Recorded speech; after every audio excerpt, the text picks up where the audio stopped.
I don't usually show off my PC cases, but when I do, the finest, baby.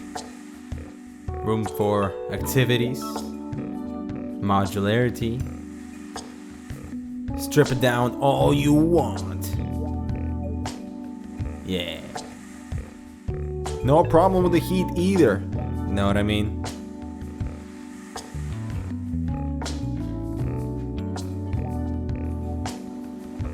Looking for an intimate moment?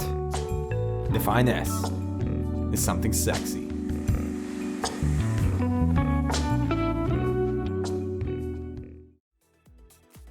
Hey guys, Ibra here with Hardware Canucks, and today we'll be taking a look at the R9 390X Tri-X overclocked beast from Sapphire. Along with the Fury flagship launch, AMD needed to fill the void to compete with the GTX 980, 970, and 960, and an R9 390X is a perfect fit right between the 980 and the 970 based on price and performance. At $429, the 390X is competitively priced, although we were expecting for AMD to be even more aggressive with the 300 series cards. Hardware-wise, you're looking at a GCN 1.1 Hawaiian-based architecture code named Granada XT with core clock speeds of up to 1050 MHz, 2816 stream processors with 176 texture units on a 512-bit memory bus with 8 GB of GDDR5 memory and a memory clock speed of 6000 MHz.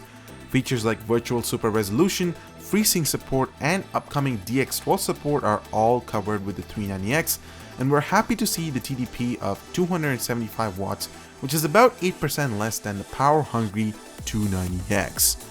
Now let's do a physical tour.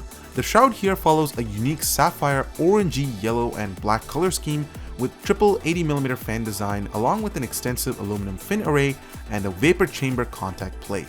The card measures at 11.75 inches, which is a little long based on the recent trend of minimizing card size, but regardless, be aware of the needed clearance. Most ATX cases should accommodate for the Tri-X no problem. Unfortunately, the PCB doesn't come with a backplate.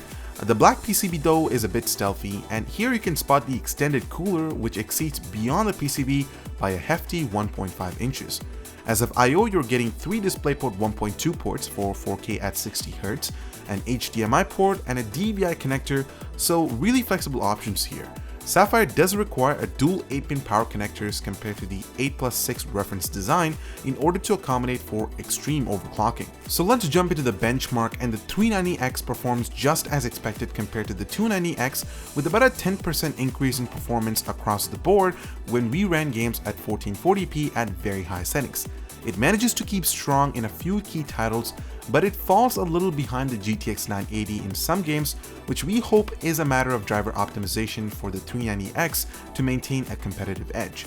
But priced lower than the GTX 980, we see the value of this very close performance. Moving to 4K at ultra settings, and we see the same story with the 390X pretty much closing the gap with the 980 with better performance numbers in Battlefield 4, Shadow of Mordor, Tomb Raider, and a few more. For power consumption, the Granada XT core has some optimizations built into it for lower power consumption, and the results are acceptable for increased performance, but not impressive. Draw power of the R9 390X is one of the highest in our GPU stack under load.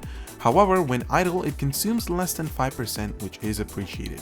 Sapphire's Tri-X cooler brings nothing but good news with extremely quiet operation. This is one of the quietest cards we've tested so far, and temperatures are really good too at 72 degrees Celsius during load, which means totally stable frequencies and even more headroom for overclocking. We were able to achieve a stable overclock of 1146 MHz, which means a small percentage increase in the frame rates across the board. So I'm gonna leave you guys on a positive note. Sapphire has done a tremendous job with the R9 390X Tri-X OC GPU. Temperatures and acoustics are the two elements to be proud of. They have managed to close the gap between the 290X and the 980 in terms of price to performance, and the yellow-black color scheme is attractive, although the lack of a backplate is a letdown. Plus, you'll have to consider the length of this GPU that is just slightly longer than competing graphics units. Well, that concludes our review of the Sapphire R9 390X overclocked monster. If you're on the market for a new gaming powerhouse, would you consider the 390X over the 980? Let us know in the comments below. Don't forget to subscribe for more similar content, and we'll see you, as you know, in the next one.